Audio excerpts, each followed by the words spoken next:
À l'instar des pays de la sous-région ouest-africaine, le Bénin connaît les conséquences économiques post-Covid-19, couplées aux effets connexes de la guerre en Ukraine. La population vit une situation de flambée des prix des produits alimentaires de première nécessité. Constat au marché international d'Antokpa, le plus grand marché du pays. La Banque mondiale va allouer 295 millions de dollars pour accroître l'accès à l'énergie et la cuisson propre aux populations tchadiennes.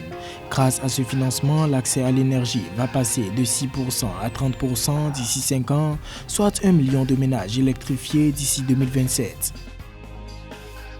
Au premier trimestre 2022, les recettes fiscales de l'Angola ont augmenté de 30% par rapport à la même période en 2021.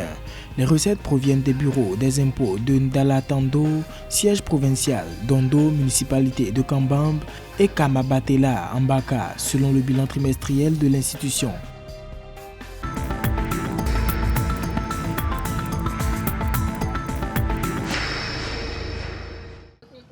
Après la crise Covid-19, les pays d'Afrique subsaharienne font face à la cherté de la vie.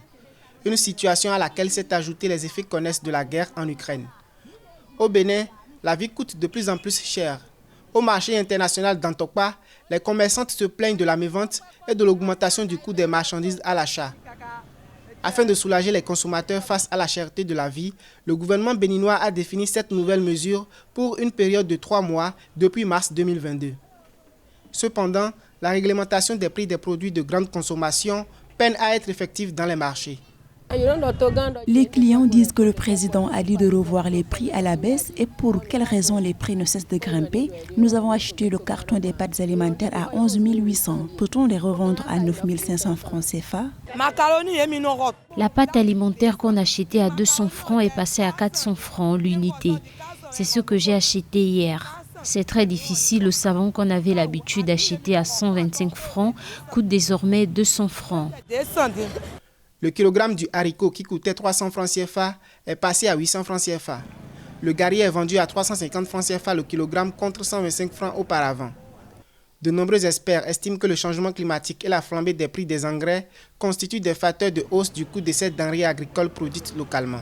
Nous empruntons de l'argent pour cultiver. L'engrais qu'on achetait à 20 000 ou 30 000 coûte désormais 40 000 francs CFA. Comment faire dans ce contexte d'impact du dérèglement climatique sur nos plantations?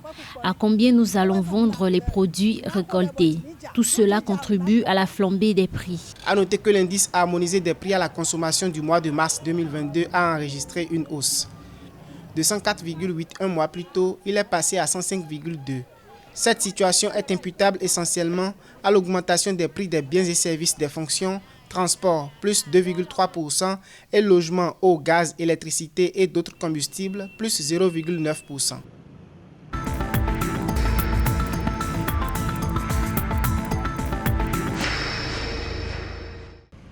Selon une convention signée mercredi 4 mai à N'Djamena, capitale tchadienne, la Banque mondiale va allouer 295 millions de dollars pour accroître l'accès à l'énergie et la cuisson propre aux populations tchadiennes. L'enveloppe permettra de faire passer l'accès à l'énergie de 6 à 30% d'ici 5 ans, soit 1 million de ménages électrifiés d'ici 2027, selon le document signé par le représentant résident de la Banque mondiale au Tchad, Racid Pertev, et le ministre tchadien de l'économie, Mahamat Hamid Goua. Rappelons que N'Djamena connaît une grave crise énergétique qui s'est accentuée ces derniers mois avec des délestages intempestifs.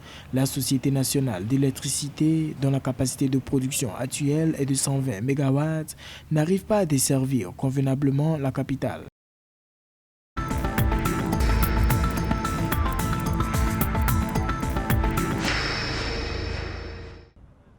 Hausse des recettes fiscales d'environ 30% au premier trimestre de 2022 en Angola. C'est ce qu'a rapporté la délégation provinciale des finances de Kwanza Nord qui révèle que l'institution a perçu 1,6 milliard de Kwanza et dans la même période de 2021, 881 125 459 Kwanza. Les recettes proviennent des bureaux des impôts de Ndalatando, Dondo et Kamabetela. Avec 1,08 milliard de Kwanza, le département de Ndalatando est celui qui a généré le plus de fonds pour les caisses de l'État, suivi de Dondo et de Kamabatela avec 215 309 932 Kwanza.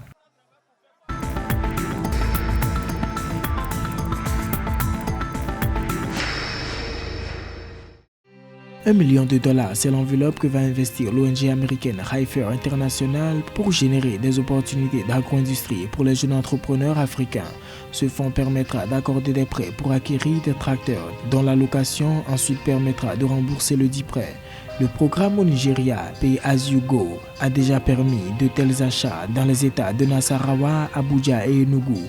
Hyfer International rappelle dans son communiqué que si on compte environ 200 tracteurs au 100 km² de terres agricoles dans le monde en Afrique subsaharienne, il n'y en a que 27. Cela illustre un déficit de mécanisation qui a un impact significatif sur la productivité agricole et les économies locales dans une région où la plupart des gens dépendent de la petite agriculture pour leurs revenus.